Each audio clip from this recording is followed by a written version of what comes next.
Tonight, the topic we explore is the life of Queen Elizabeth I, the woman who defied marriage, ruled with unmatched resolve, and gave her name to an entire era. From the shadow of execution as a princess to the golden light of triumph as a queen, her reign reshaped England forever. A ruler, a symbol, and a mystery, Elizabeth I stands among the most iconic monarchs in history. So, before you get comfortable, take a moment to like the video and subscribe to the channel only if you enjoy our content. And let us know where you're watching from and what time it is for you. Sometimes the stories we tell are so interesting that they keep us up, and other times we're working on some boring ones for just that reason. Now, it's time to dim the lights, turn on a fan for some soft white noise, and join us as we gently unfold the life, loves, and legacies of the Virgin Queen. Elizabeth Tudor. The year was 1533, and the air in Greenwich Palace buzzed with anxious expectation. King Henry VIII, desperate for a male heir, awaited the arrival of his second child. His new wife, Anne Boleyn, had captivated England, clever, ambitious, and defiant. But when the midwives delivered a baby girl on September 7th, silence fell over the court. The longed-for son had not arrived. Instead, a daughter, Elizabeth. Her birth was not celebrated with the grandeur of a future queen. It was, to many, a political failure. But to her mother Anne, and to a few loyal supporters, Elizabeth was precious. The infant princess had fiery red hair and a sharp, curious gaze. She bore her father's Tudor blood and her mother's bold spirit. What no one yet realized was that this small child, born into disappointment, would one day command an empire. Elizabeth's early years were not easy. When she was not yet 3, her world turned dark. Her mother, once queen, was arrested, accused of adultery and treason, and taken to the Tower of London. Days later, Anne Boleyn was executed, beheaded by sword. Elizabeth, now the daughter of a disgraced woman, was declared illegitimate and stripped of her title. The royal cradle was replaced by a quiet life in the countryside. She was watched more than she was loved. Moved between households, her royal blood kept her in privilege, but her mother's fall kept her in danger. Her father, Henry VIII, married again, and Elizabeth watched, silent and observant, as wives were crowned, discarded, or destroyed. But Elizabeth did not fade. She listened. She learned. Her education was entrusted to the finest scholars, and she absorbed Latin, French, and philosophy with astonishing speed. She read of empires, saints, and kings. Even in childhood, she showed signs of something rare: resilience wrapped in intelligence. Though she had been born into scandal and loss, Elizabeth began to shape herself into something greater. Not just a survivor of her mother's tragedy, but a student of it. She understood what power could do, what love could cost, what silence could protect. And deep inside, the fire of her future reign quietly began to burn. As Elizabeth grew into a young girl, her world remained unpredictable, shaped by the whims of a volatile court and the ever-changing moods of a father she barely knew. But even in this world of danger, she learned to adapt, not by force, but by watching, listening, waiting. While others fought for position, Elizabeth became a master of stillness. She paid attention to how words were used as weapons, how smiles could hide betrayal. Her mind became her fortress, and inside it, she stored every lesson. Her education continued to flourish.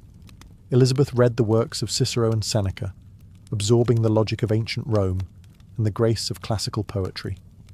She wrote letters in Latin, translated Greek texts, and spoke French and Italian with near-perfect fluency. More than just a noblewoman in waiting, she was becoming one of the most intellectually gifted women in Europe. But knowledge alone couldn't protect her. When her half-brother Edward ascended the throne, Elizabeth kept her head low. And when her half-sister Mary, fiercely Catholic and suspicious of all Protestants, became queen, Elizabeth's life entered a new phase of danger. Whispers surrounded her. Some believed she conspired with Protestant rebels. Others thought she secretly wished to take the throne. In 1554, when a rebellion erupted against Queen Mary, Elizabeth was implicated. She was taken to the Tower of London. The same stone walls that had once held her mother now closed around her. For weeks, she lived with the fear that she might never leave alive. The cold halls of the tower echoed with silence, interrupted only by the creak of footsteps, the distant sound of ravens, and her own quiet prayers. But still, she did not break. Elizabeth denied every accusation with measured clarity. She wrote carefully worded letters to the Queen, denying treason while never seeming too confident. She cried when needed, stayed calm when expected, and allowed her silence to speak louder than outrage ever could. Eventually, she was released, but not because she was believed. She had simply become too dangerous to kill and too careful to condemn. When she walked out of the tower, Elizabeth was no longer just a princess with a claim. She was a woman forged in suspicion, sharpened by survival. And her time was coming. The year was 1558, and the bells of London tolled for the death of Queen Mary. The land was quiet with anticipation. After decades of religious strife, burnings, executions, and unrest, the people looked to a new sovereign. A woman once imprisoned in the Tower, once branded illegitimate, was now to wear the crown. Elizabeth Tudor, just 25 years old, was proclaimed Queen of England. She rode through the capital streets on a white horse, the November air sharp with the scent of wood smoke and change. The people cheered, tossing their caps and kneeling in muddy streets. She smiled, radiant and composed, but inside she knew the weight she now bore. England was divided. The treasury was nearly bankrupt. Foreign enemies circled, and many still doubted that a woman could rule alone. But Elizabeth had prepared for this moment her entire life. Her coronation on January 15th, 1559, was a pageant of gold, velvet, and incense. She walked into Westminster Abbey dressed in white and crimson, crowned beneath the ancient arches of kings. And yet, there was something different in her reign from the very start, a sense of resolve, of clarity, of control. One of her first decisions was to restore the Church of England, breaking once more from Rome. But she did it with care. She did not launch mass persecutions or inflame tensions. Instead, she sought compromise. She wanted peace, not fanaticism. She assembled a council of trusted advisers. William Cecil became her most loyal servant, brilliant, steady, and wise. Others, like Francis Walsingham and Nicholas Bacon, formed the backbone of her government. These men understood her vision, a stable England, ruled not by fear, but by intelligence and restraint. And then there was the question that would never go away: marriage. Parliament urged her to choose a husband. Foreign courts sent proposals. Princes and dukes were presented like rare gifts. But Elizabeth refused, not rudely, not hastily. She simply never said yes. She once told her advisers, "I am already bound unto a husband, which is the kingdom of England." She would rule alone. In a world where women were expected to follow, Elizabeth had chosen to lead. And though the road ahead would be lined with enemies, threats, and heartbreak, she had already made the most important decision of her reign. She would never share the crown. From the moment she wore the crown, Elizabeth became the most sought-after bride in Europe. Not for love, but for alliance, control, and power. Kings and princes, dukes and noblemen lined up to win her hand. Each proposal carried with it the weight of diplomacy. A marriage to Elizabeth could shift the balance of Europe. But she remained unmarried. One name rose above the rest: Robert Dudley, handsome, charming, and ever present at Elizabeth's side. They had known each other since childhood. He was one of the few who could make her laugh. Whispers at court speculated endlessly about the nature of their bond. His wife's sudden and suspicious death only deepened the rumours. And yet, Elizabeth did not marry him. She did not marry anyone. There were many suitors over the years. Philip II of Spain, once married to her sister Mary. the Archduke Charles of Austria, Francis, Duke of Anjou. Each man represented a possible alliance. Each courtship was drawn out, sometimes for years, only to end in diplomatic silence. Elizabeth played the game carefully. She used the promise of marriage as a diplomatic tool, never rejecting outright, but never surrendering control. She kept foreign rulers hopeful, while keeping their ambitions at bay. It was a delicate balance, and she mastered it. At home, her choice not to marry made her a curiosity, even a source of anxiety. A queen without a king, a woman ruling alone, and above all, a woman without an heir.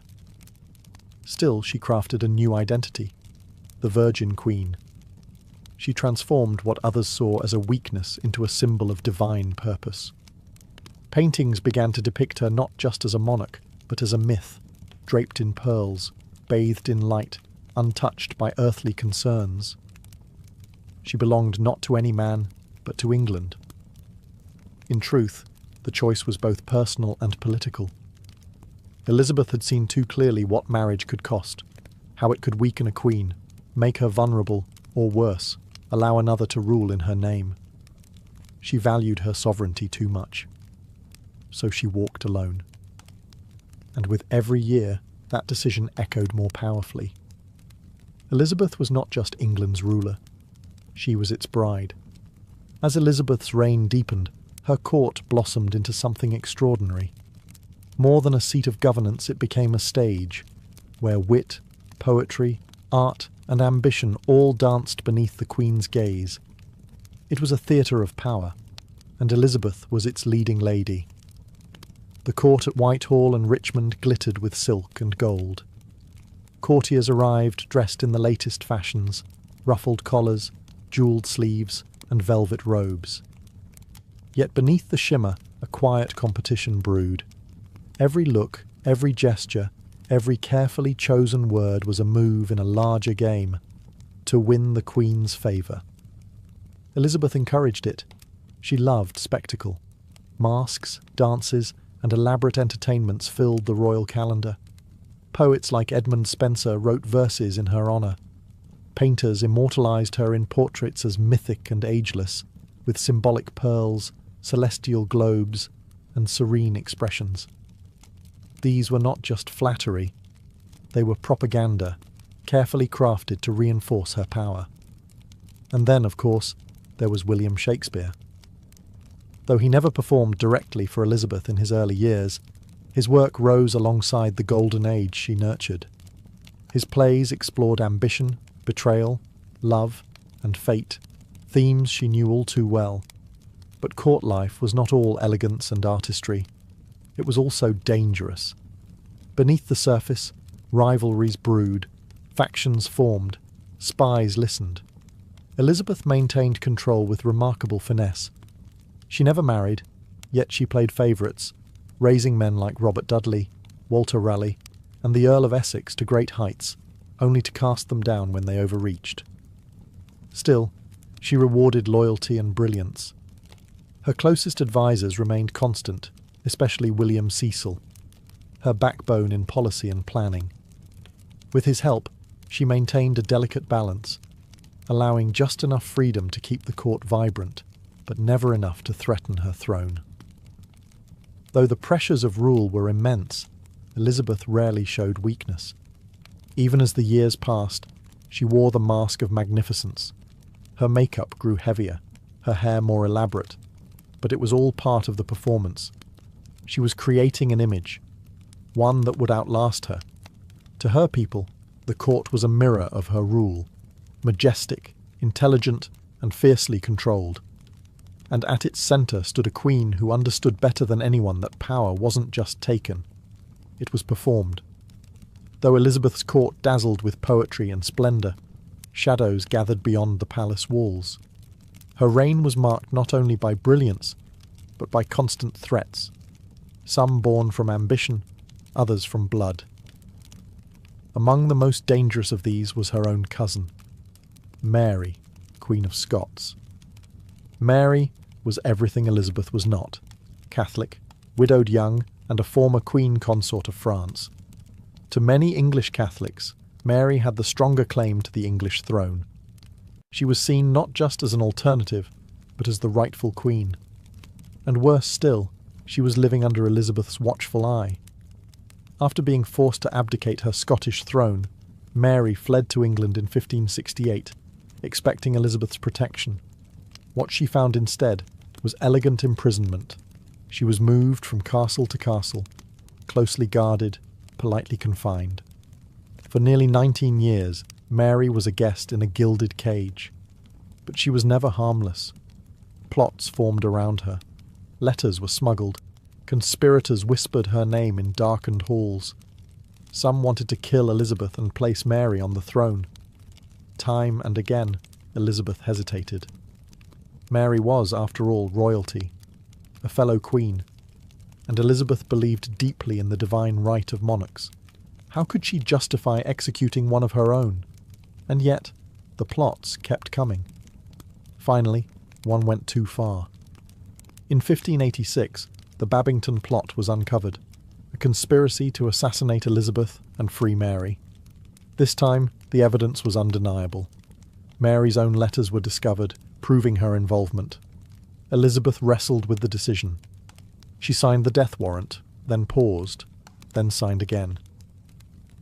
On February 8, 1587, Mary was executed at Fotheringhay Castle. The moment was solemn, grim.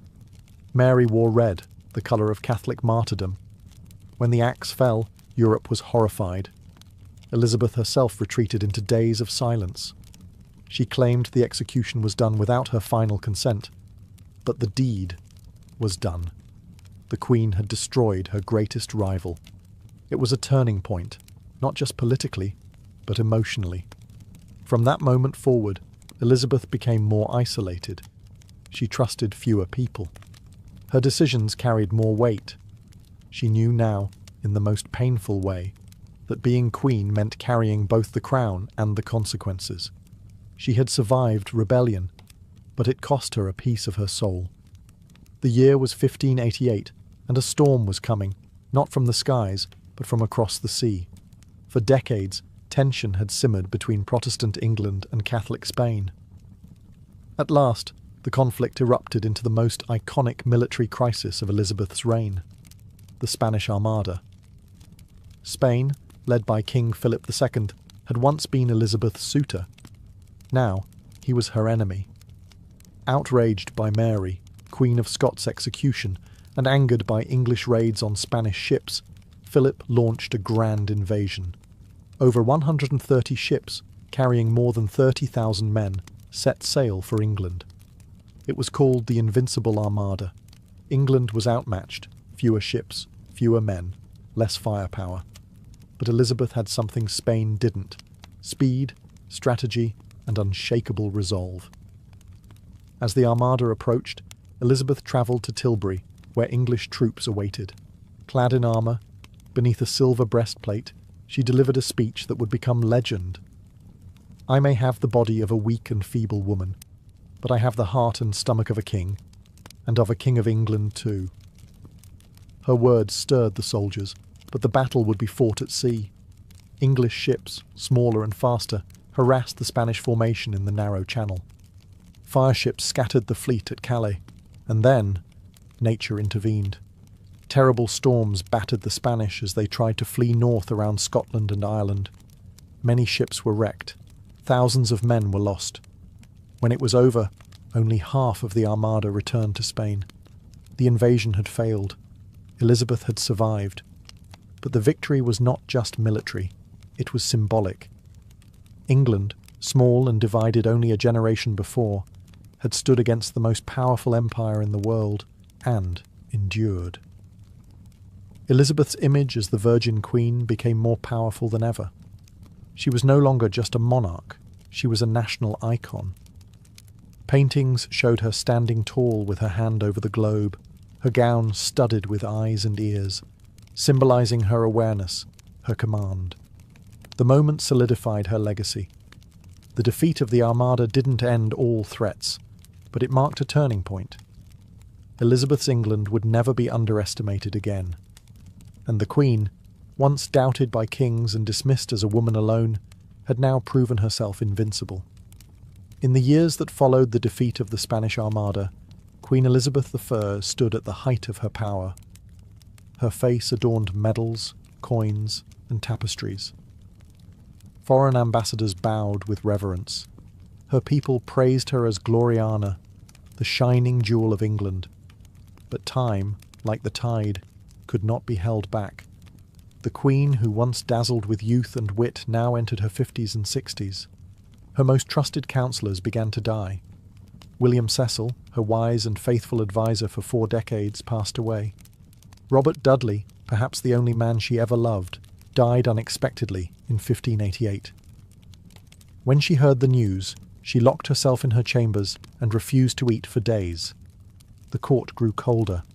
New courtiers sought power, but few earned her trust. She grew more suspicious, more reserved. Her days were filled with ceremony and statecraft, but her nights, increasingly, with silence.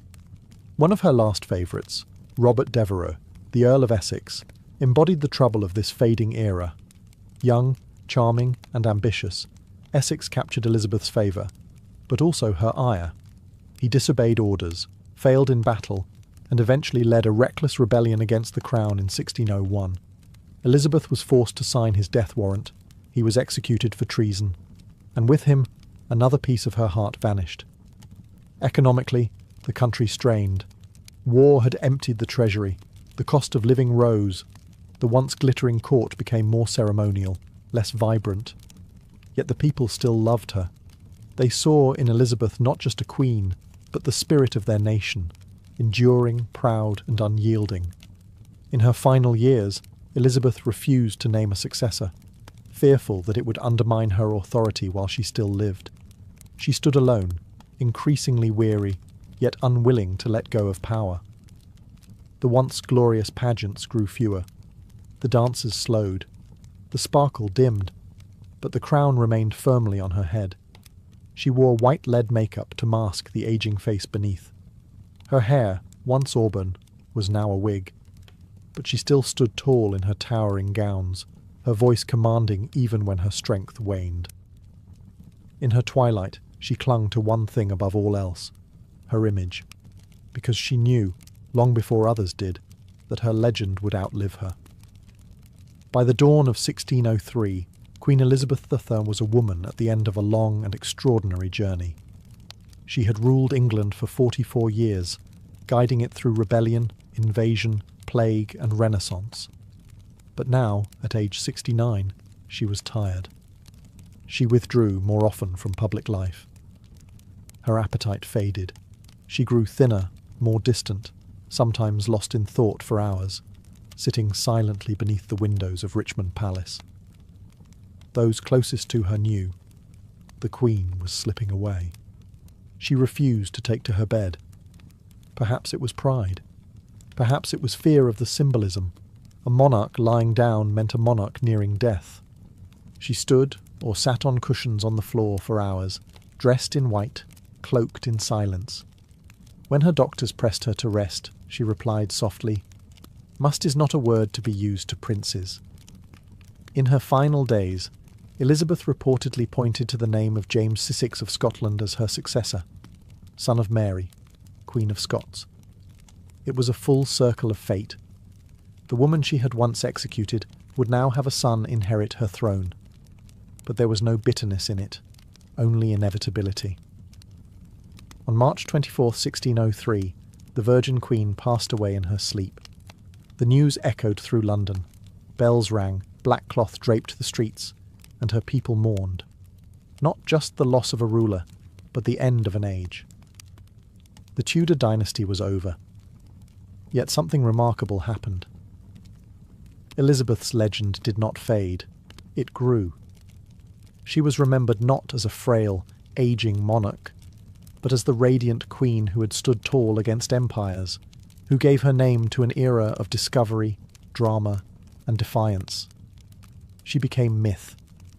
To this day, she remains one of the most admired women in history.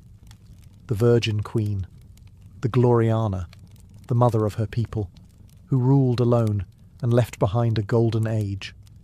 She was born in scandal, raised in fear, crowned in doubt, but died a queen of legend. And though her voice has long been silent, the echoes of her reign still shape the soul of a nation. England was her husband, and history, her child. Long before the rise of modern hospitals, long before sterile tools and electric lights, the people of ancient Egypt practiced medicine in the warm golden land along the Nile. Here, beneath a sky of blazing sun and soft starlight, healing was both a sacred act and a daily necessity. The Egyptians believed that good health was a gift from the gods, and illness a sign of divine displeasure or spiritual imbalance. To be sick was not simply to be physically unwell, it was to be out of harmony with the world, the body, or the gods themselves. Health required balance, and so medicine was inseparable from religion, magic, and ritual. Healing began not with a diagnosis, but with a prayer. Temples were the first hospitals. Within their stone columns and perfumed air, priest-physicians listened to the cries of the ill, touched their foreheads, whispered incantations, and prepared herbal remedies with delicate care. The god Thoth, bringer of wisdom, and Sekhmet, the lion-headed goddess of plague and protection, were often called upon for healing. In many cases, medicine was not just applied, it was invoked. But the Egyptians were also practical. They observed wounds, cleaned them with wine or water from the Nile, and wrapped them with clean linen. They learned which herbs reduced fevers, which oils soothed the skin, and which minerals stopped bleeding. Their knowledge was passed down carefully, written in ink on fragile papyrus scrolls, guarded by temple scribes, and taught only to the trusted. They knew that certain diseases came with patterns, that childbirth required skill and cleanliness, that infection could be deadly, and that healing took both hands and words. To live in ancient Egypt was to live with death always close.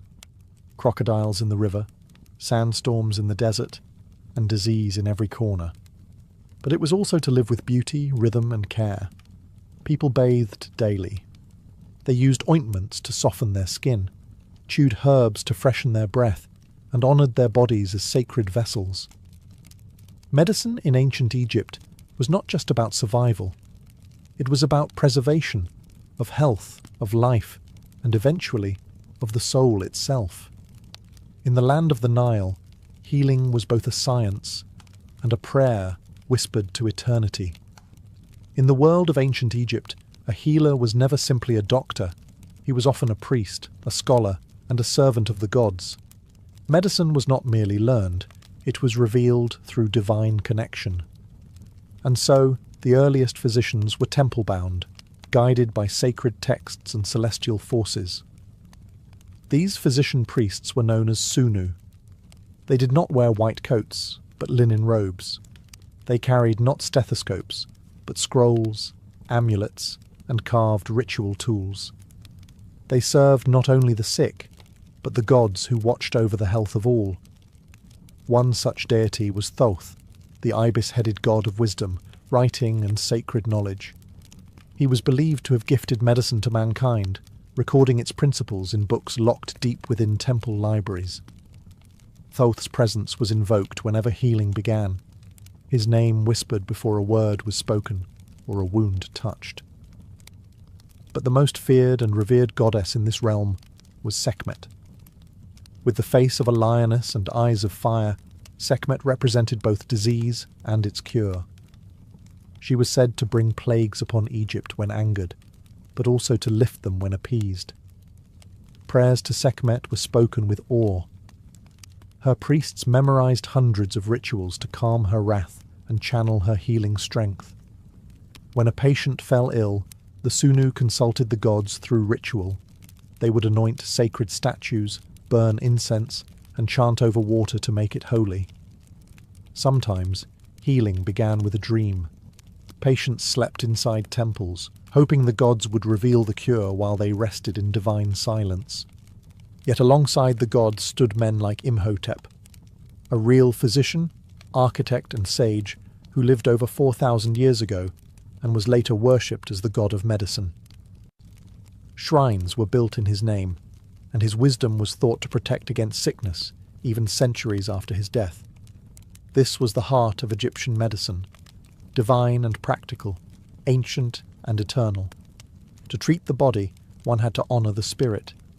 Healing required not just skill, but reverence.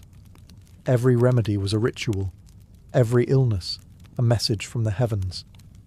And the physician-priest stood between two worlds, part healer, part messenger, forever listening to the breath of the gods.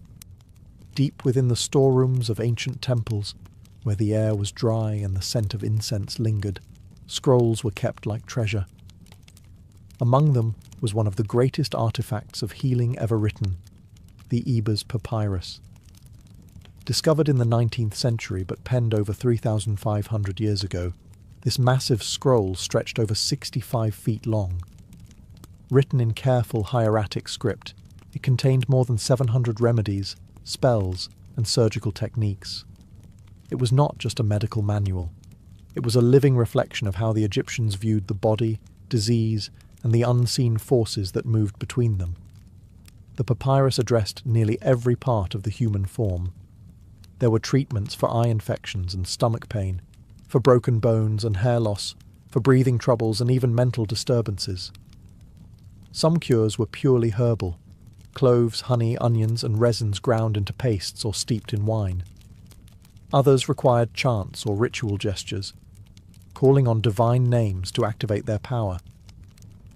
One passage offered advice on treating asthma: a mixture of herbs heated on stones, with the patient instructed to inhale the rising vapours. Another described the symptoms of diabetes-like conditions, frequent urination and thirst, revealing an understanding of chronic illness far ahead of its time. And yet, mixed among these observations were rituals, instructions to draw protective symbols on the skin, to recite words over amulets, or to bury certain materials beneath the moonlight. The Egyptians did not separate science from the sacred. To them, knowledge came from the gods, and healing required both the hand and the spirit. The Ebers Papyrus also spoke of the mitu, a concept believed to be channels or vessels that carried air, blood, and other life forces throughout the body. Though not fully aligned with modern anatomy, it hinted at a deep curiosity about internal systems. The Egyptians may not have had microscopes, but they observed, they recorded, and they remembered. This ancient scroll was likely studied in temple schools, passed between physician priests, and consulted in times of illness or divine uncertainty. To touch its linen surface was to hold 1,000 years of accumulated wisdom, and within its fragile folds, the heartbeat of ancient Egyptian medicine still gently echoes. Though steeped in divine ritual and sacred chants, ancient Egyptian medicine was also remarkably hands-on. When wounds opened or bones snapped, when infection spread or childbirth grew perilous, there were no prayers that could replace the steady hand of a healer. Egyptian physicians understood the urgency of the body in crisis. They treated injuries with surprising precision, guided not only by the gods but by experience, observation, and ingenuity. Their tools, made of bronze or obsidian, were simple but effective: knives, hooks, clamps, and needles, often cleaned with wine or fire to purify them before use. When a patient suffered a cut or gash, the physician would cleanse it with honey, a natural antiseptic, rich in enzymes that killed bacteria. Then came linen bandages, carefully wrapped to protect the wound and promote healing. These were not the coarse strips used for mummies, but soft, bleached cloth, sometimes infused with herbs or oils to soothe the skin. For broken bones, splints were carved from wood or reeds and tied securely with strips of fabric. Dislocated joints were massaged back into place with oils. Swelling was reduced using cool compresses made from crushed lotus root or ground minerals. Even burns were treated, with mixtures of milk, honey, and clay to draw out heat and prevent infection. Surgeons understood the body's structure through animal dissection and battlefield necessity. Though internal surgery was rare, abscesses could be drained, boils lanced, and infected tissue removed. They even practiced a form of cauterization, using heat to stop bleeding or close wounds, sometimes with incantations spoken alongside, as if to seal the injury on both physical and spiritual levels. There was no anesthesia in the modern sense, but sedatives existed. Mandrake root, poppy extract, and fermented drinks could dull pain and ease the body into a dreamlike stillness. And through all of it, there was a sense of calm. The healer worked slowly, methodically. Each motion had meaning. Each patient was a soul in need of restoration, not just a body to be mended. In these moments, amid blood and bandages, the sacred met the practical. And through steady hands and ancient herbs, Egypt's sunlit temples gave birth to some of the world's first true surgeons. To walk into an ancient Egyptian healing chamber was to enter a space where the seen and the unseen coexisted. While herbs and salves were prepared by hand, just as vital were the words spoken, spells, incantations, and sacred names whispered into the air like medicine for the spirit. Illness was not always blamed on natural causes. Often it was believed that evil spirits, malevolent gods, or the restless dead had invaded the body. Cures had to be physical and spiritual. That meant using magic, not as superstition, but as a legitimate branch of medicine. A healer might begin by chanting over the patient, invoking protective deities like Isis, the nurturing mother goddess, or Bez, the dwarf god who warded off nightmares and disease. The rhythm of the chant was important. It had to flow like the Nile, smooth and uninterrupted. These incantations were thought to cleanse the air around the patient, drawing out invisible forces that caused pain or imbalance. In addition to words, amulets were essential tools of protection. Worn around the neck, tied to the wrist, or hidden beneath wrappings, these charms were shaped with sacred intention. A scarab symbolized renewal and rebirth. The Eye of Horus protected against harm and ensured healing. An ankh, the looped cross, offered vitality and long life. Each amulet was often made of specific materials, gold, lapis lazuli, carnelian, believed to hold magical vibrations. They were blessed in temple rituals before being given to the sick. Some cures called for complex magical procedures. A spell might require the writing of a sacred name on a piece of papyrus, which would then be burned, buried, or swallowed with water. Other rituals involved drawing protective circles on the floor or painting symbols on the patient's skin to block evil forces from returning. Even medicines themselves were sometimes accompanied by spells. A poultice for a snakebite might be applied with the spoken words, "Come out, poison. May Ra strike your heart." This union of word and substance, of spirit and science, formed the true heart of Egyptian healing. For them, the body could not be healed unless the soul was soothed. And so the healer became both doctor and sorcerer, treating the wounds that could be seen and casting out the ones that could not. Beneath the shadows of temple walls and along the fertile banks of the Nile, the ancient Egyptians gathered their medicine not from bottles, but from the earth. Leaves, roots, resins, seeds and flowers. Nature was their apothecary, and the land itself was filled with healing. The Egyptians knew their plants well. They understood which herbs cooled fevers, which eased pain, and which stirred the stomach into calm. Their remedies were not guessed. They were learned, passed from healer to apprentice, etched into papyri, and refined over generations. To soothe burns, they used aloe vera, its thick gel applied directly to damaged skin. For infections, they turned to myrrh, a fragrant resin harvested from desert trees. Myrrh was antibacterial, soothing, and sacred, burned in temples, rubbed into wounds, and mixed with wine for sore throats. Pain was relieved using willow bark, which contained salicin, an early version of aspirin. The bark was chewed or brewed into tea, its bitter taste masking the power within. Coriander, cumin, garlic, and juniper berries were used for digestion, while fenugreek calmed coughs and licorice root sweetened the breath and soothed the throat. Many remedies were prepared with care. Ingredients were ground on smooth stone pallets, mixed with oil, wine, milk, or honey, and administered in carefully measured doses. Some were swallowed, others applied to the skin. Some were packed into wounds, others were burned so the patient could inhale their healing smoke. Honey was a common ingredient, not just for taste, but for its natural ability to fight infection and preserve tissue. Milk and beer, sacred in daily life, became carriers for powdered herbs or crushed minerals. Even animals played a role. Fat from crocodiles or hippos, crushed beetles or snakeskin might be used in rare treatments, though always balanced by ritual and prayer. Every ingredient had purpose, both physical and symbolic. Their medicine cabinets were not hidden behind glass. They grew from gardens, markets, and temple courtyards. The world itself was filled with healing, if one knew where to look. And though their pharmacology was born from intuition rather than chemistry, the results spoke for themselves.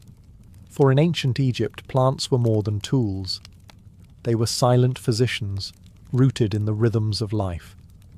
To the ancient Egyptian healer, diagnosing an illness was not a quick or simple task. The body, after all, was a vessel not only of blood and bone, but of spirit, emotion, and destiny. Understanding what ailed a person meant observing not just symptoms, but signs. Not just the flesh, but the fate behind it. The physician-priest would begin by listening to the voice of the patient, the rhythm of their breath, the expression in their eyes. He might feel the pulse, not as we do today, counting beats, but sensing patterns of energy, tension, or imbalance in the flow of life through the body's hidden channels. They examined urine, sweat, and stools, looking for colour, odour, or unusual texture. The tongue might be inspected, as well as the skin, pale or flushed, hot or clammy, dry or slick with oil. But beyond these physical clues, a deeper question was always asked. Why now? Illness, to them, had cause, but it also had context. Was this punishment from a god? A curse from a jealous rival?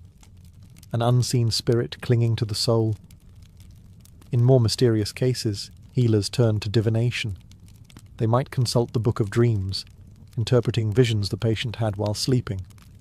A dream of falling could mean a loss of protection. A dream of drowning might suggest the soul was overwhelmed. Temples even offered dream incubation chambers, where the ill slept overnight hoping to receive guidance from the gods themselves. Some healers drew sacred symbols in the sand, or cast small bones to read patterns. Others watched birds or consulted oracles, asking for signs from the divine. A diagnosis could come from the stars, from the flight of a hawk, or from the quiet hiss of wind through papyrus reeds. For those suffering mental distress, visions, confusion, or deep sorrow, the diagnosis might be spiritual possession. The cure? A blend of herbs, soothing words, and powerful incantations to banish the intruder from the mind. In Egypt, to diagnose was not only to name a disease, but to understand its story.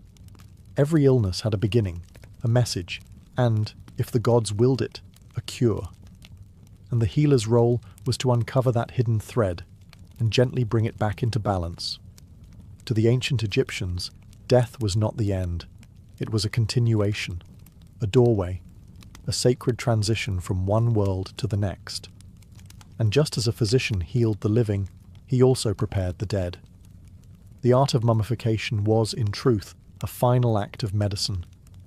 The process was long, 70 days of careful ritual preparation. It began with the washing of the body, using water from the Nile and fragrant palm wine to purify the flesh.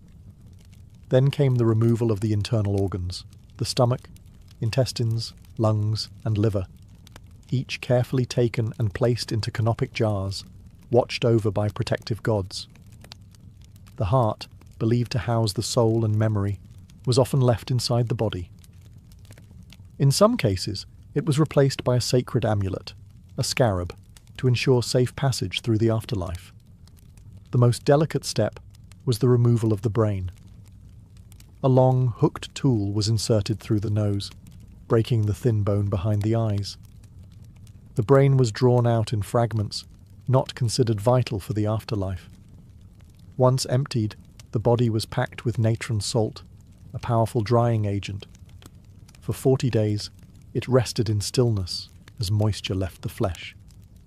Then came the wrapping, a process both medicinal and mystical. Hundreds of yards of linen were layered around the limbs, fingers, and torso, often inscribed with protective spells and sealed with resin. Amulets were placed between the layers, each symbol meant to guard a part of the spirit's journey. The Eye of Horus for protection, the Ankh for eternal life, the Jed pillar for strength and stability. The final wrapping was often done with great ceremony. Priests recited the opening of the mouth ritual, symbolically restoring the senses so the soul could eat, speak, and breathe in the afterlife. Perfumed oils were applied. A mask, often golden, was placed upon the face. The mummified body was then placed in a carved sarcophagus. And finally, within a tomb filled with food, tools, and texts for the next world. For the Egyptians, to preserve the body was not vanity. It was love. It was the final healing, the eternal medicine. And through it, death itself was softened into sleep. Though the sands have long covered the temples, and the papyrus scrolls have faded with time, the wisdom of Egypt's ancient healers still echoes in quiet ways. Their blend of science and spirit, of herbs and hymns, laid the foundation for generations to come, not only in medicine, but in how we understand the human experience of healing. Many of their practices travelled far. Greek scholars, including Hippocrates and Galen, studied Egyptian texts and techniques. The Greeks built upon Egyptian ideas of anatomy, diagnosis, and herbal remedies. Even the word pharmacy traces its roots to the Egyptian Per Ankh, the house of life, where medicine, magic, and writing were preserved. Concepts like hygiene, wound care, and the importance of observation all find echoes in modern clinics. The ancient use of honey as an antiseptic, willow bark for pain, and garlic to strengthen the body are still supported by today's science. In some ways, the Nile's physicians were not primitive. They were pioneers, walking the line between the tangible and the divine. Yet their greatest legacy may not be found in ingredients or instruments, but in philosophy. They treated not just the body, but the soul. They listened not just to words, but to dreams. They understood that healing requires more than touch. It requires presence, stillness, intention. To them, illness was a message, a story to be unravelled, a sign of imbalance between the earth, the heavens, and the human heart. And healing was not just a cure, it was a return to harmony. In a world now ruled by machines and measurements, something of their ancient reverence still speaks. The quiet patience of the physician-priest, the soft chant over a cup of herbs, the belief that the act of healing in itself is sacred. Today, we walk in the shadow of those sunlit halls, where stone lions once stood guard, and incense drifted through columns, and in the quiet corners of modern medicine, where a hand is held, a prayer is whispered, or a life is honoured, we still feel the heartbeat of those who came before. The healers of the Nile have not been forgotten. They are still with us, in every breath that seeks to heal, and every soul that longs for peace. Ding. In the spring of 1945, Berlin was no longer the heart of an empire. It was a city in ruins.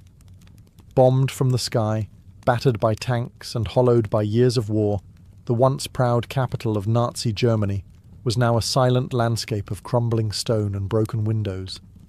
Streets were unrecognizable, landmarks reduced to rubble.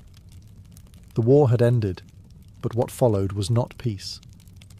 The victorious Allied powers, the United States, the United Kingdom, the Soviet Union and France, met to decide the fate of Germany. Though enemies of the Nazis, they were not truly allies. Their ideologies had always stood in contrast. And now, as they stared across the same table, that contrast began to harden. Germany was divided into 4 occupation zones, each governed by one of the Allies. Berlin, despite lying entirely within the Soviet zone, was also divided. A city within a country, split among 4 foreign powers. What began as cooperation, an attempt to stabilize the nation, quickly shifted. Ideals clashed, agreements frayed. In the Western zones, the Americans, British, and French encouraged democratic rebuilding. They introduced free elections, supported private enterprise, and sought to revive Germany's economy. In the Eastern Zone, the Soviets imposed centralized control. They dismantled industry, censored opposition, and established the roots of a socialist state aligned with Moscow. Berlin became the epicenter of this growing rift. Once a single metropolis, it now hosted 2 opposing futures. West Berlin began to fill with American goods, jazz music, and newspapers. East Berlin echoed with propaganda, food rationing, and political purges. In these early post-war years, the border between East and West was not yet walled. People could still move freely between sectors, passing from one world to another by crossing a street. But tensions rose with each passing month. In 1948, when the Western Allies introduced a new currency, the Soviets retaliated with the Berlin blockade, sealing off road and rail access to the city. In response, the West launched the Berlin Airlift, a massive operation flying in food, fuel, and supplies. For nearly a year, West Berlin survived on wings. By the time the blockade ended, one thing was clear. Berlin was no longer just a city. It was a symbol, a fault line between freedom and control, between East and West, and it would only grow deeper. The end of the war had brought victory, but not unity. As months turned into years, the uneasy partnership between the Allies deteriorated into quiet hostility. The world was dividing, not just ideologically, but physically. And nowhere was that split more visible than in Berlin. The city that once stood as the cultural and political heart of Germany was now a microcosm of the entire Cold War. On one side, the Western Allies, led by the United States, pushed for reconstruction, democracy, and open markets. On the other, the Soviet Union moved swiftly to transform its sector into a socialist stronghold, aligning Berlin's east with Moscow's vision of the world. At first, the lines weren't drawn in concrete, but in policy. West Berlin flourished with American investment and consumer culture. Supermarkets, cars, and cinemas signaled a return to normalcy. East Berlin, however, became a city of ration cards, grey buildings, and propaganda posters promising equality through obedience. And the people noticed. Between 1949 and 1961, over 2.5 million East Germans fled to the West, many through Berlin. Teachers, engineers, doctors, and young professionals walked across the border, seeking opportunity and freedom. It was an exodus the East could not afford to sustain. As the escape numbers climbed, tensions reached a boiling point. The East German government, backed by the Soviets, accused the West of deliberately luring its citizens away. The West countered that people were simply choosing liberty. Each side pointed fingers. Each side fortified their stance. In the East, the Stasi, the secret police, grew in size and power, tasked with suppressing dissent and monitoring loyalty. In the West, American troops remained stationed as both symbol and shield. Every bus that crossed sectors, every conversation overheard in a cafe, every glance at a foreign newspaper carried the weight of ideology. Berlin was no longer just divided. It was tense, fragile, and bracing for something more permanent. A wall didn't exist yet, but the idea of it had already taken root. The Iron Curtain was closing, brick by silent brick, and Berlin stood directly in its shadow. Soon that shadow would take form, and what had been imagined would become real. It happened without warning. In the still hours of the night on August 13, 1961, East Berliners awoke to find their world changed. Soldiers, construction crews, and police moved silently under the cover of darkness, unrolling barbed wire and digging trenches. Roads were blocked, train lines were cut, Families were divided in an instant. What had been an invisible border between East and West Berlin now had form. It wasn't a wall, not yet. It began as fencing, makeshift barricades, and rows of armed guards. But even in its earliest hours, it was unmistakably a prison. The East German government called it a protective barrier. They claimed it was necessary to defend socialism from Western aggression. In truth, it was built to stop the flow of people, to trap them within a regime that was hemorrhaging its citizens. Chaos followed. People raced to windows overlooking West Berlin, shouting to relatives they could no longer reach. Some tried to escape immediately, leaping from apartment buildings that bordered the dividing line, jumping into nets held by West Berlin firefighters. Others were pulled back by East German guards. A few were shot. Some fell to their deaths. Within days, concrete began replacing wire. Taller, stronger walls were poured and hardened. Streets that once flowed freely were now sealed by slabs of stone and guarded towers. Checkpoint Charlie, one of the few sanctioned crossings, became a tense standoff point, where American and Soviet tanks would one day face each other, muzzle to muzzle.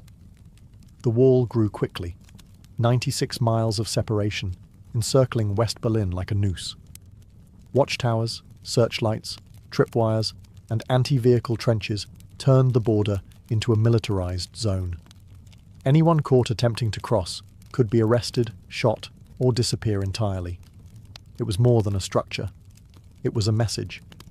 The message that freedom would now come at a cost. That movement, choice and reunion were no longer rights, but risks. For the people of Berlin, the wall was not just a border. It was a wound, raw, sudden, and unhealed. And though built overnight, its shadow would stretch across decades. After August 1961, Berlin was no longer one city. It was two lives, unfolding side by side, divided not only by concrete, but by ideology, fear, and silence. In West Berlin, surrounded entirely by East German territory, life moved forward, free but encircled. The city became a showcase of Western democracy.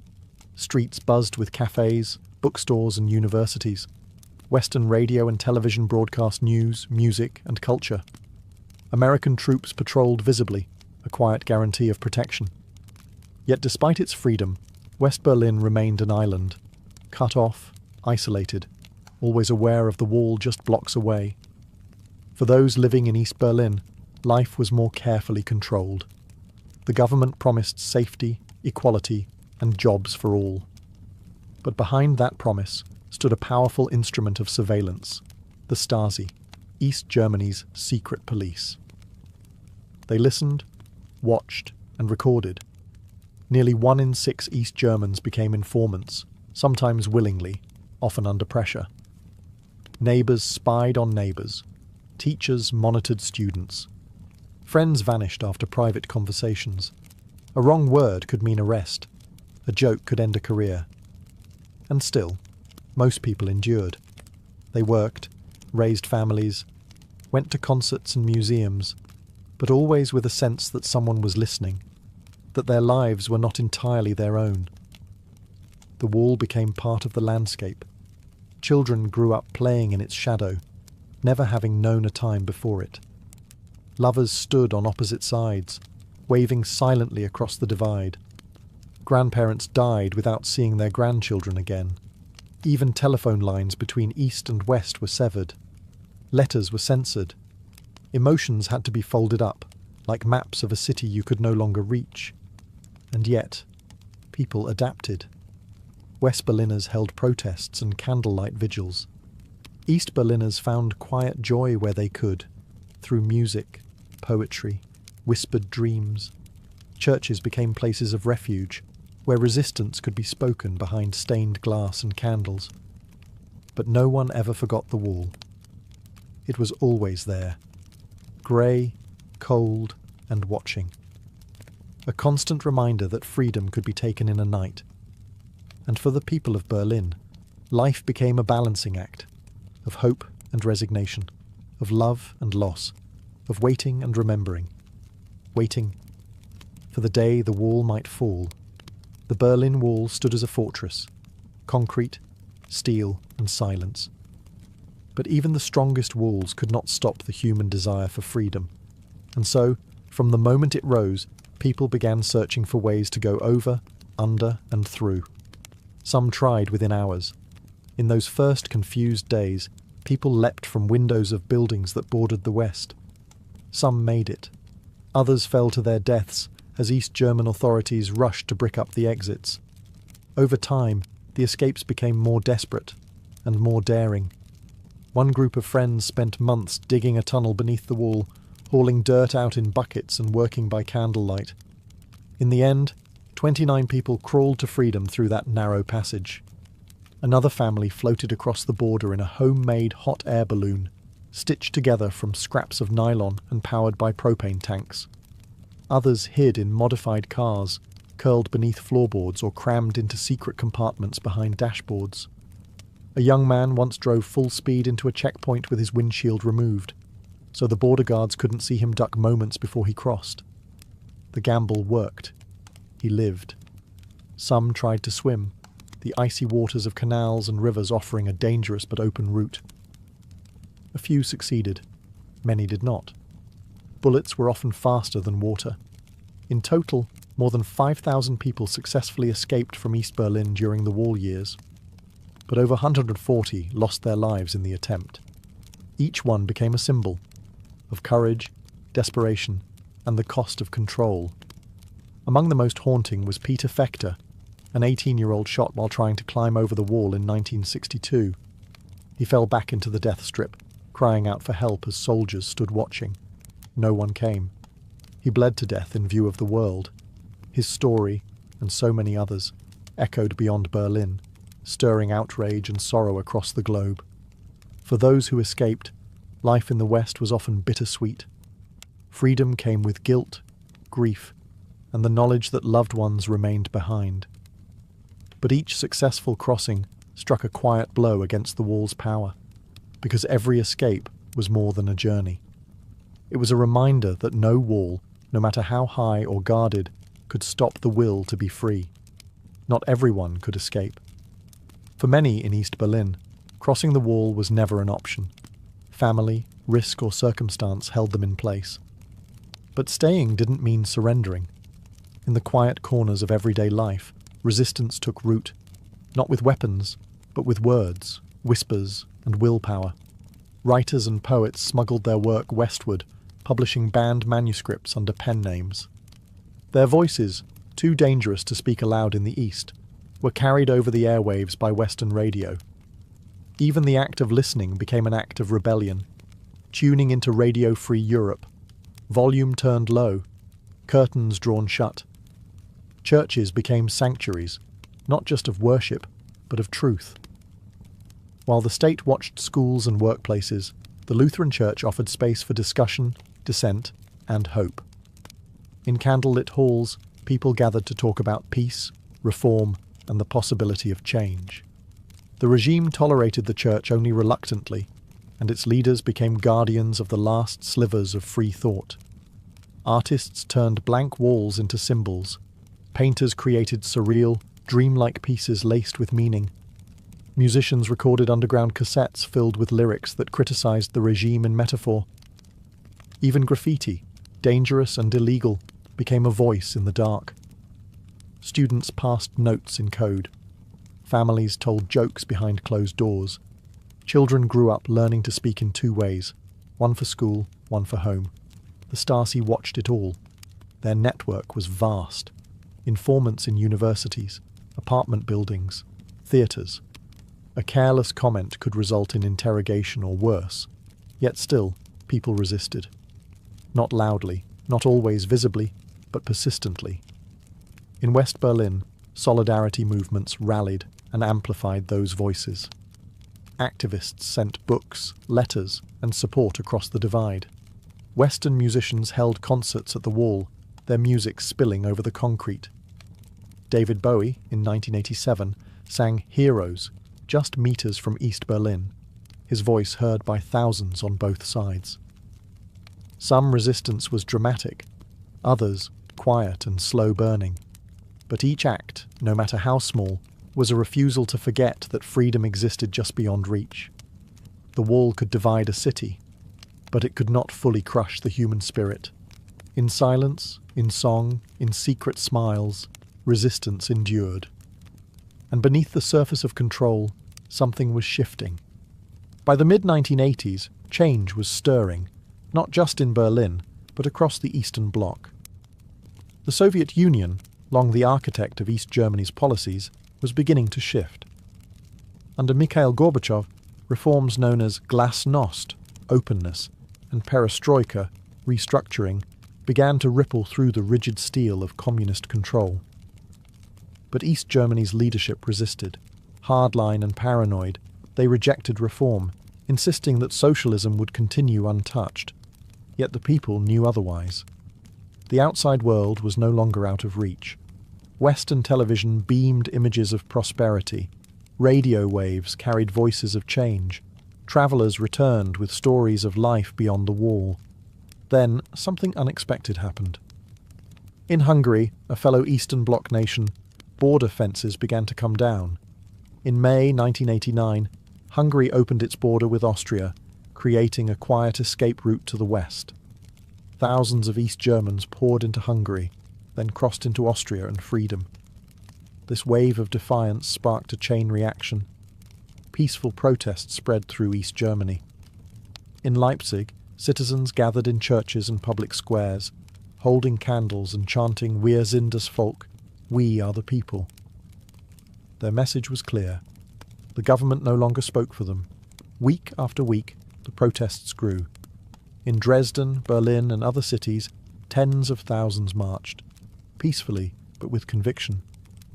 For a state built on surveillance and silence, the noise of the people became deafening. International pressure mounted. Cameras captured the marches, the tension, the courage. Even East German security forces began to hesitate. The world was watching, and bloodshed would not go unnoticed. Behind closed doors, East German officials scrambled to respond.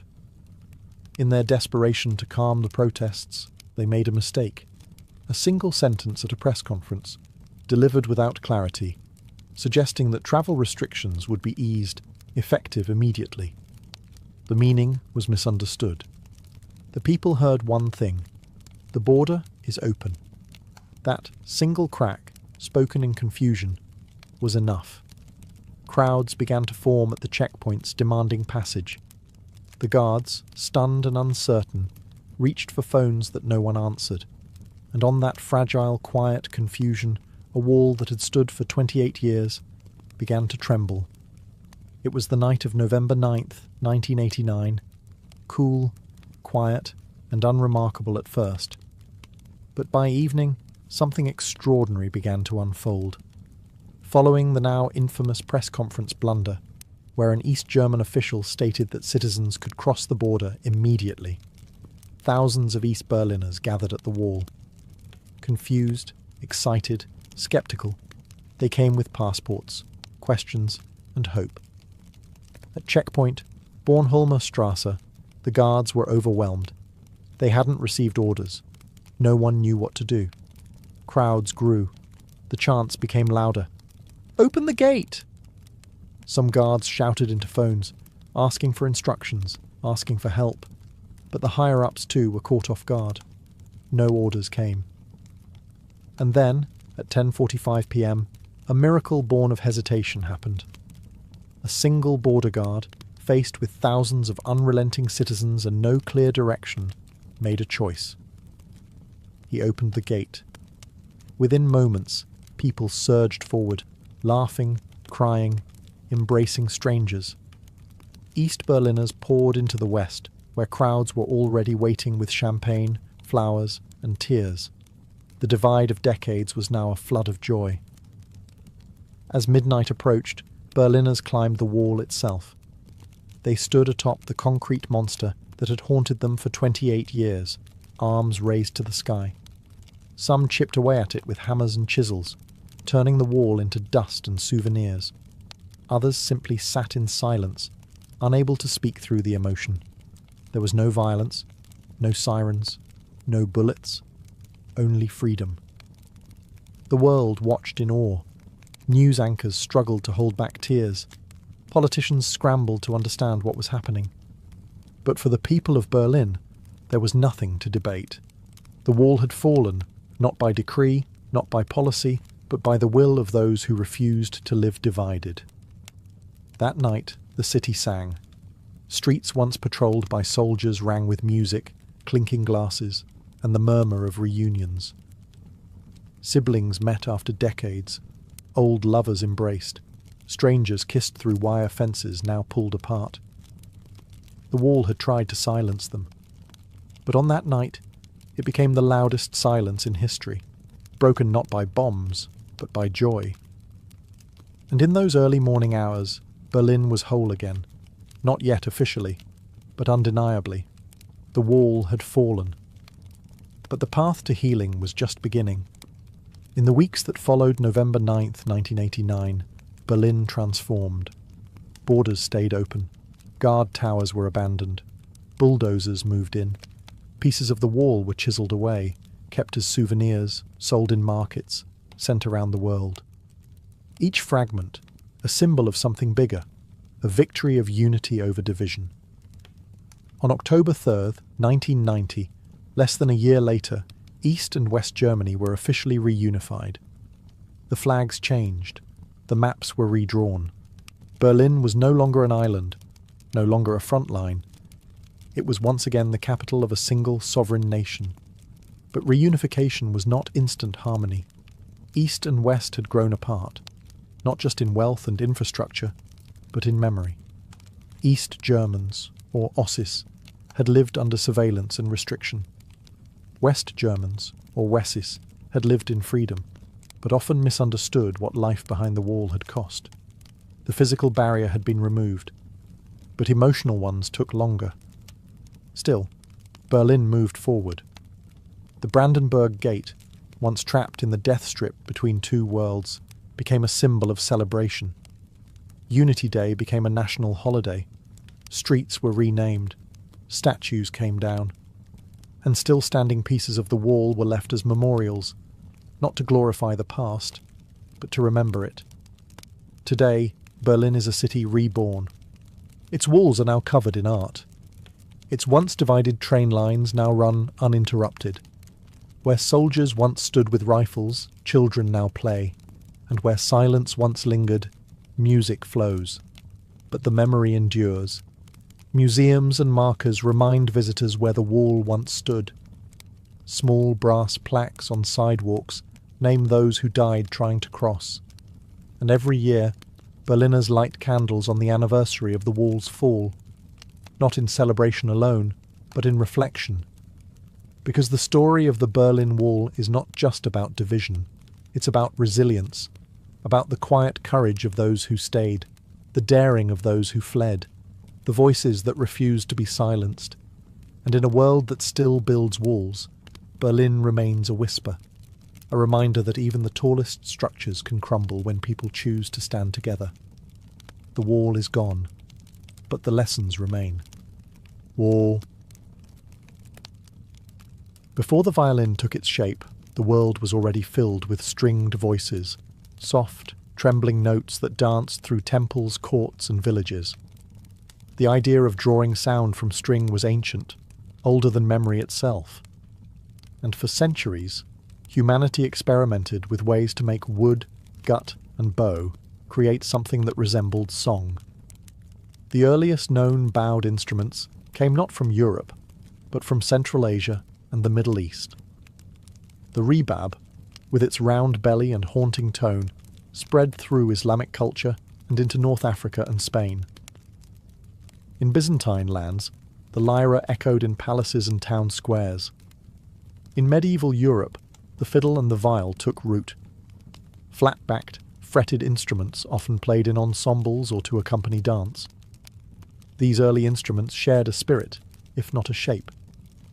They used a bow to stroke the strings, creating sustained tones that mimicked the human voice. But they lacked something, a certain clarity, projection, and flexibility. The music of the Renaissance was growing richer. more expressive. Composers longed for instruments that could match their expanding vision. And so, the search for a more refined sound began. By the 15th and early 16th centuries, a new design began to emerge. It wasn't the product of one man or one moment, but a gradual evolution, shaped by trial, error, and intuition. Luthiers, string instrument makers, experimented with curved tops, arched backs, and F-shaped sound holes, searching for balance between resonance and control. The idea of 4 strings, tuned in fifths, took hold. A smaller body, easier to handle and more agile in voice, became preferred.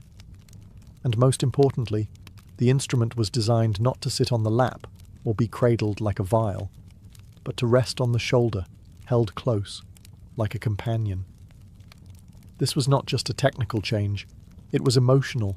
It made the player part of the instrument, and the instrument part of the player. And though it had no official name at first, this new form, this slender, curved, expressive creature, was the birth of what we would come to call the violin. Delicate, powerful, and timeless. In the heart of northern Italy, nestled beside the slow-moving waters of the Po River, lies the quiet city of Cremona. In the 16th century, this was not a city of armies or kings. It was a city of artisans. The streets echoed not with cannons, but with chisels tapping wood, with hands smoothing varnish, with music drifting softly from behind shutters.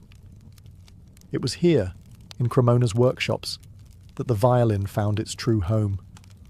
No one can say exactly why Cremona became the cradle of violin making. Perhaps it was the humidity in the air, ideal for curing tonewood. Perhaps it was the abundance of alpine spruce and Balkan maple, the perfect marriage of softness and strength. Or perhaps it was the people, humble craftsmen with careful hands and keen ears, who gave the violin its soul. Among them was Andrea Amati, born around 1505, a luthier whose vision would shape music for centuries. In his small workshop, Amati began to refine the form of this young instrument. He carved its body with elegant symmetry, gave it 4 strings tuned in perfect fifths, and added F-shaped sound holes that allowed the wood to breathe and sing. He didn't invent the violin out of nothing, but he gave it consistency, beauty, and balance. His instruments were commissioned by nobility, including the French court. The violin, once a curiosity, was now a work of art, adorned with delicate decorations and royal crests, capable of both courtly grace and peasant joy. The city itself became a musical forge. Amati's sons and grandsons carried on the tradition, refining his designs and teaching others. New names emerged, Guarneri, Stradivari, each adding their voice to the evolving language of sound. Cremona's violin makers didn't work from plans. There were no blueprints, no machines. Each instrument was born from the eye, the ear, and the hand, measured by feel, shaped by instinct, finished with care. The sound was tested not with tools, but by playing. And so, in the shaded rooms of this quiet Italian town, the violin was born. Not just as an instrument, but as a vessel of emotion, destined to sing in cathedrals, concert halls, and hearts across the world. As the 17th century unfolded, the violin had become more than a novel invention. It was now a voice waiting to be perfected. And in the quiet streets of Cremona, that perfection took shape. Not in marble or paint, but in wood. Enter Antonio Stradivari, born around 1644. A student, perhaps, of Niccolo Amati, he would become the most celebrated luthier in history. In his workshop on Corso Garibaldi, Stradivari carved violins that seemed touched by something divine. The curves, the arching, the varnish, all exact, all elegant. His instruments didn't just resonate, they spoke. Each violin bore the Latin label Antonius Stradivarius Cremonensis, and soon musicians across Europe began to seek them out. His violins projected power in large halls, but still retained warmth and intimacy. Even today, centuries later, no modern instrument has fully surpassed them. But Stradivari was not alone. Down another lane in Cremona, another genius worked, Giuseppe Guarneri del Gesù. A member of the Guarneri family, Giuseppe crafted violins that were darker, fiercer, more untamed. Where Stradivari's voice was golden, Guarneri's was raw and bold, favoured by players who wanted passion over polish. Each violin bore unique traits, subtle asymmetries, signature scrolls, mysterious varnishes, and yet all shared one thing: a soul. These weren't factory-made instruments. They were sculpted individually, with human breath and human error, and somehow that made them more alive. The world began to notice. The violin moved from courtly circles into the spotlight. Performers demanded instruments that could sing, weep, dazzle, and only Cremona's finest would do. Centuries later, these masterpieces would be treasured beyond imagination. A single Stradivarius could sell for millions. Museums displayed them under glass. Historians analysed their wood with microscopes, trying to unlock their secret. But in the end, their magic couldn't be measured. It was not just in the varnish or the grain. It was in the hands that made them, and in the hands that would one day play them. The violins of Stradivari and Guarneri were not instruments. They were voices, preserved in maple and spruce, meant to outlive their makers, to whisper beauty long after silence. In its earliest days, the violin was a guest in the great halls of nobility. It played softly in the background, dancing alongside lutes and harpsichords, offering sweetness to royal feasts and courtly gatherings. But in time, the violin would leave its modest seat and step boldly into the spotlight, not as accompaniment, but as a voice of its own. As Europe entered the Baroque period, music began to shift. Composers no longer wrote only for kings. They wrote for feeling, for grandeur, for drama. The violin, agile and expressive, was perfectly suited for this transformation. It could soar like a bird, whisper like a secret, or cry like a human soul. One of the first to realize its power was Arcangelo Corelli. In Rome, he composed violin sonatas and concerti grossi that showed the instrument's elegance and versatility. His music was lyrical, graceful, and precise. The violin no longer just followed the melody. It was the melody. Then came Antonio Vivaldi, a priest and virtuoso in Venice. He wrote hundreds of violin concertos, each one a vivid painting in sound. His most famous, The Four Seasons, transformed weather into music: spring's blossoms, summer's storms, autumn's harvest, winter's chill, all portrayed through a violin's strings. The instrument was now a storyteller, capable of portraying the world's rhythms. By the late 1600s and early 1700s, the violin had become the jewel of the orchestra. Concert halls replaced courtrooms. Public performances welcomed common citizens, not just royalty.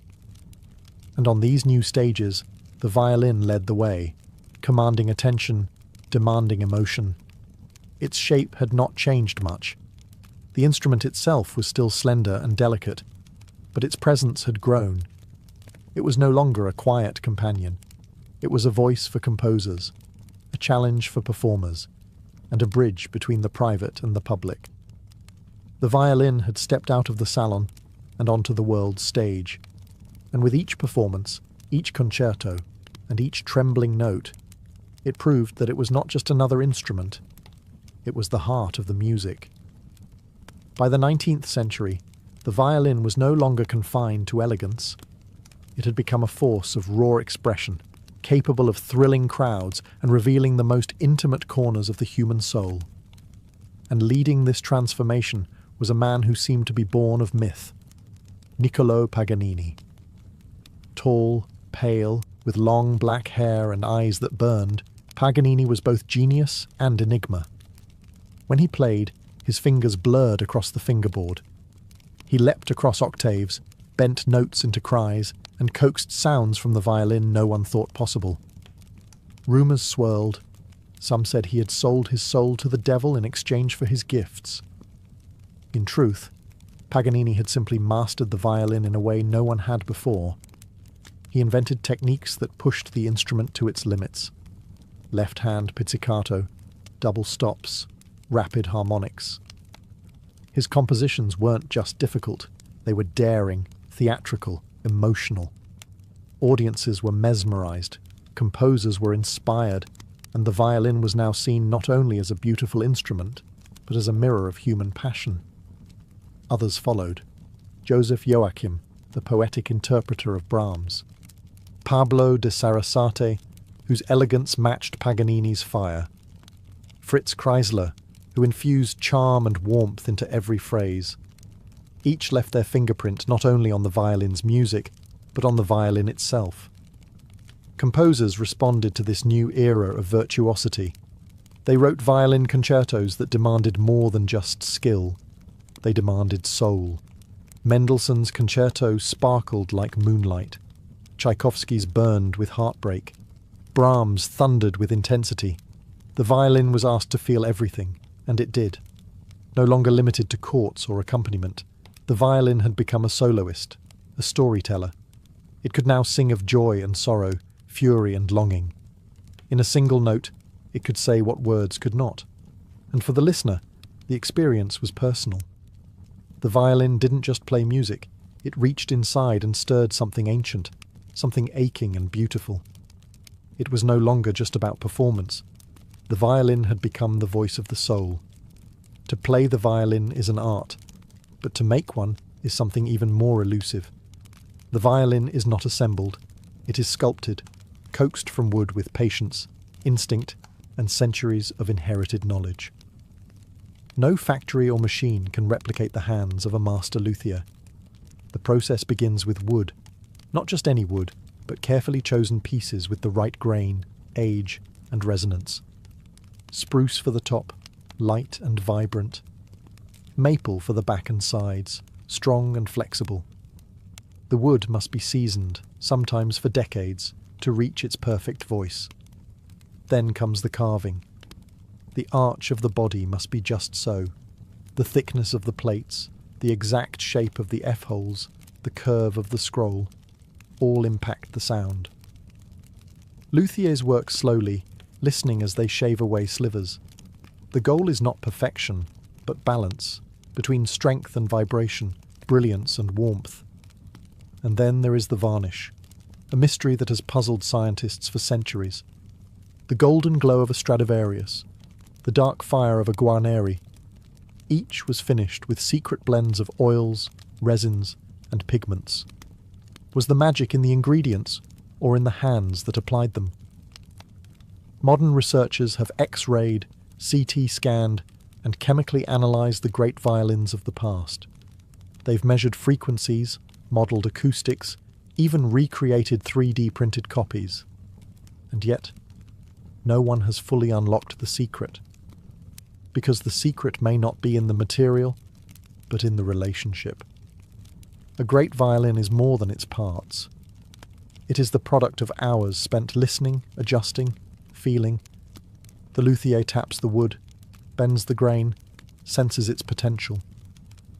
There is no manual for this, only experience, passed quietly from one generation to the next. Even today, in small workshops around the world, violins are still made this way, by hand, by heart. Each one is slightly different, because each piece of wood has its own story, and once the instrument is finished, it waits, silent, breathless, until the bow draws across its strings and brings it to life. The violin does not just sing, it remembers how it was made. Though born in the hands of Italian luthiers, the violin did not stay in Europe. Its voice, so human, so adaptable, was destined to travel. Across mountains and oceans, through trade routes and migration, the violin became a citizen of the world. In Ireland and Scotland, it became the fiddle, lively, earthy, and quick. It led dancers in pubs and village squares, spinning reels and jigs with infectious joy. There the violin wasn't formal, it was familiar. Passed from hand to hand, often learned by ear, it became a part of everyday life. In India, the violin was embraced into the world of Carnatic music. Held differently, resting against the ankle while seated, the instrument was reimagined. Its voice began to echo ancient ragas, imitating the sliding, singing tones of the human voice in devotional music. It did not replace traditional instruments. It adapted, and in doing so, became sacred. In the Middle East, the violin took on the microtonal scales of Arabic and Persian music, often replacing the rebab and Comanche. In the hands of skilled players, it could weep and wail with intensity, capturing the sorrow and beauty of centuries-old melodies. In the Americas, it joined settlers and slaves, weaving into new musical forms. In the Appalachians, it shaped bluegrass and old-time music, while in Mexico, it danced in mariachi bands beneath wide-brimmed hats and desert stars. And in jazz, the violin found freedom. From Stefan Grappelli's smoky Parisian improvisations to the raw power of Stuff Smith, the instrument once confined to courts now swung, improvised, and roared. Each culture tuned the violin to its own soul. Each gave it a new accent, a new purpose, a new place in the story. And yet, the instrument remained the same. 4 strings, a curved body, a wooden bridge, and something else. Something timeless. No matter the genre, the country, or the tradition, the violin kept one foot in history and the other in emotion. It could sound like a whisper or a wildfire. And perhaps that's its true power. The violin does not belong to any one place. It belongs wherever there is feeling. When the orchestra assembles, all eyes turn to the front, the place where the violins sit. Row upon row, their polished wood gleaming beneath the lights. Their bows rise in unison, ready to breathe life into the silence. In this world of sound, the violin wears the crown. It is the largest section in the orchestra, divided into firsts and seconds, each with a distinct voice. The first violins often carry the melody, soaring above the ensemble, agile and bright. The second violins, equally vital, weave harmonies and support, creating the rich tapestry of sound. At the head of it all sits the concertmaster, the lead violinist, and second only to the conductor. They cue the ensemble, tune the orchestra, and sometimes even take centre stage as a soloist. Their role is not just musical, but symbolic, a bridge between leadership and collaboration. Composers have long known the power of this instrument. From the quiet shimmer of Debussy to the thunderous storms of Mahler, the violin adapts, capable of tenderness or fire, simplicity or brilliance. In orchestral scores, it is often given the first word and the last. But the concert stage is not just for symphonies. Violin soloists have risen to become some of the most revered artists in classical music. Names like Jascha Heifetz, David Oistrakh, Itzhak Perlman, and Hilary Hahn have filled halls with performances that feel less like concerts and more like conversations between soul and string. They perform concertos that challenge the limits of emotion and technique. Tchaikovsky's aching melodies, Sibelius's icy fire, Beethoven's quiet majesty, all come alive when a single violin steps forward. The violin leads, it listens, it lifts, and when the orchestra swells behind it, the sound becomes not just music, but story. In the concert hall, under golden ceilings and velvet curtains, the violin has found its kingdom. It speaks in a language no words can match, telling tales of longing, love, fury, and joy. It does not need translation. It does not seek applause. It simply sings, in a voice centuries old, yet forever young. Centuries have passed since the violin first sang in the hands of an Italian artisan, and yet its voice has never faded. From palace chambers to crowded subways, from grand concert halls to humble village dances, the violin endures, not as a relic, but as a living, breathing soul of music. In an age of digital instruments and synthetic sound, the violin remains unchanged. It still begins as wood, cut, carved, and shaped by hand. It still waits in silence until touched by bow and breath. No batteries, no wires. Just tradition, tension, and the quiet power of resonance. New luthiers continue the craft, some in the same towns, even the same streets, as Amati and Stradivari once walked. They work not from mass production, but from memory, mentorship, and intuition. And players, young and old, still pick up the violin for the first time with a mixture of awe and reverence. Old violins, too, continue to live. Some are passed through generations, their varnish worn smooth by the hands of history. Others rest in velvet-lined cases, waiting for the right player to draw them back to life.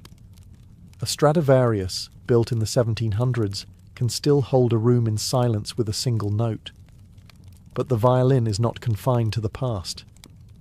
It plays in film scores, in experimental jazz, in video games and virtual reality. It speaks to audiences who have never heard a concerto, drawing emotion from ears that don't know its name. Because the violin does not need to be explained. Its language is universal. A cry in one culture is a cry in another. A lullaby is soft in any tongue. And still, after all these years, the violin has one more miracle. It grows with you. A child's scratchy first notes become, in time, the song of their life. For the listener, too, it changes. What once felt bright might now feel nostalgic. What once was joyful might now bring tears. It evolves, not in shape, but in meaning. Because the violin is not just an instrument. It is a companion to emotion, a vessel for memory, a voice that never forgets. And as long as there is silence in the world, the violin will be there, ready to sing again.